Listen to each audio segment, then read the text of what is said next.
Hey there, Gumshoes. Anna here. Welcome to episode 1 of the Greatest Gumshoe Podcast.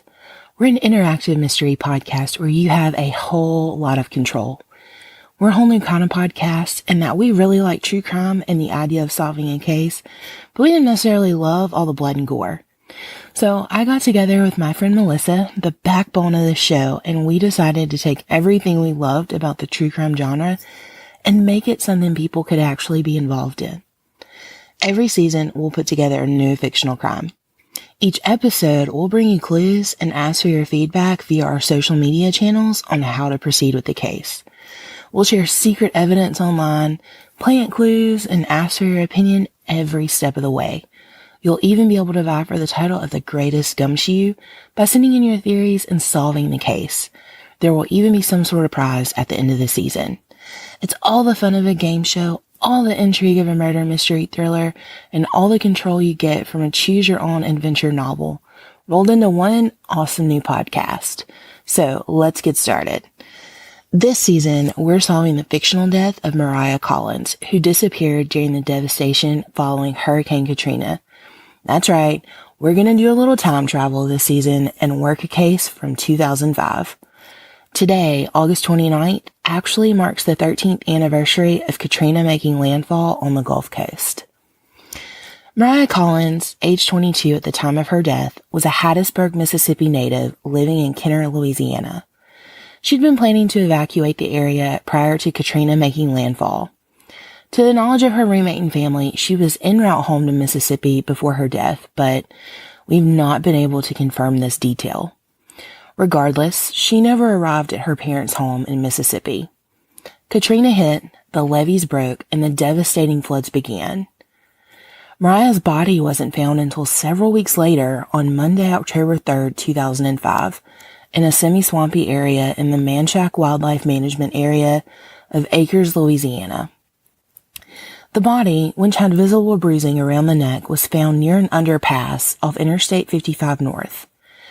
Acres, Louisiana is a fairly rural, typical southern town, but it's known among fishermen for its access to Lake Pontchartrain. It's also known for Menendorf's, a popular seafood restaurant. The town is easily accessible from the interstate. The victim was found face up, eyes open, quite waterlogged with visible bruising on her neck.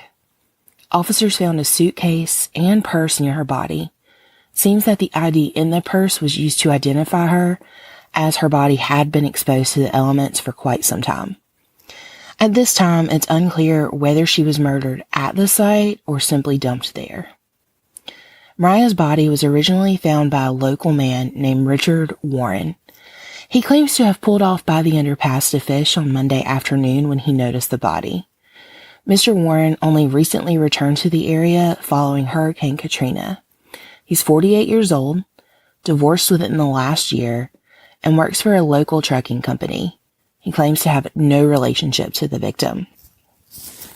Now, typically, this area of interstate where the body was found is surrounded by water on one side and woods on the other. It's quiet, but not necessarily secluded, as there are several businesses and restaurants nearby. Right after Katrina, there were still massive amounts of flooding as well as lots of trash and debris. There were even houseboats displaced in the area where she was found. You could tell that the rising water that came with the storm had definitely changed the surroundings a bit. At the time her body was found, the flooding had receded, but much of the trash and debris remained. Therefore, forensics had a hard time collecting relevant evidence from the scene. Little was cataloged aside from the victim's purse and suitcase. As police finished their initial questioning of Richard Warren, the body was transferred to Parish Morgue for autopsy. A full report with more information about the cause of death and the state of the body should be available with the next couple of days. We can't really go any further into this case without first talking about Hurricane Katrina and the effect it had on Louisiana as well as much of the Gulf Coast. I think one of the most important things for us to relay is what the state of New Orleans and its surrounding areas were like for months following Katrina. Hurricane Katrina devastated the Gulf Coast almost 13 years ago, so you might not remember it clearly. People lost their homes and businesses. Entire streets and neighborhoods were flooded. Over 1,800 people died either during or directly after Katrina. Much of this part of Louisiana falls below sea level, and so when the levees broke, whole neighborhoods were suddenly underwater. Mandatory evacuation orders came too late for most of the population, who were accustomed to riding out storms of a similar category. After all, Katrina was only a Category 3 when it made landfall near the Louisiana-Mississippi border. The entire storm was 350 miles across, which for reference is wider than the state of Louisiana and Mississippi combined. The storm left the area in a state of utter chaos. There was nothing. Houses had flooding, leaving families with nothing. Buildings collapsed, washed away by the water. And to be clear, this was from the levees breaking, which is important to note. The insurance companies really had a hard time with this because of loopholes in policy regarding flooding. When it was all said and done, the storm caused over 100 billion, that's billion with a B, in damages. More than a decade later, some areas in Louisiana have yet to recover from the physical and financial losses caused by the storm. We're going to be posting some pictures of the damage caused by Katrina on our social media pages so that you can really appreciate the extent of which the landscape was affected by the storm. I was 14 when Hurricane Katrina hit. I'm from central Mississippi, and we didn't have a ton of damage, but we were without power, cell reception, or fuel for about a week. This was magnified in the New Orleans area. It's quite possible that even if our victim had tried to call for help, she would have been unable to reach anyone.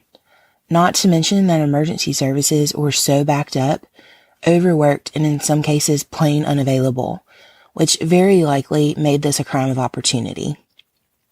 So that wraps it up for us this week, Gumshoes.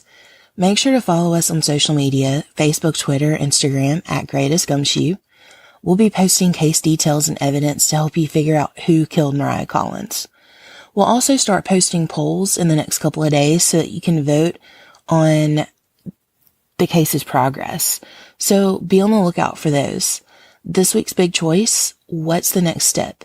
Do you want to search the victim's room, talk to her family, try and contact her work? Get ready to cast your vote because we can't proceed without your help. We'll be posting these polls and so much more.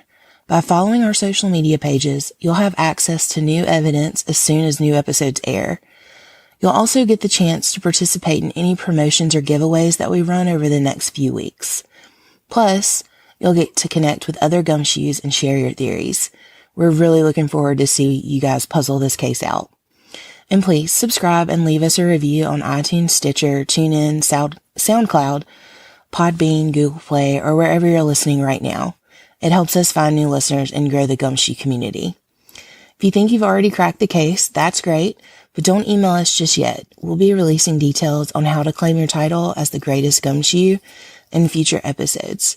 When you submit your theory, you'll need to know all the correct details of the case, including the perpetrator, motive, means, and time of death.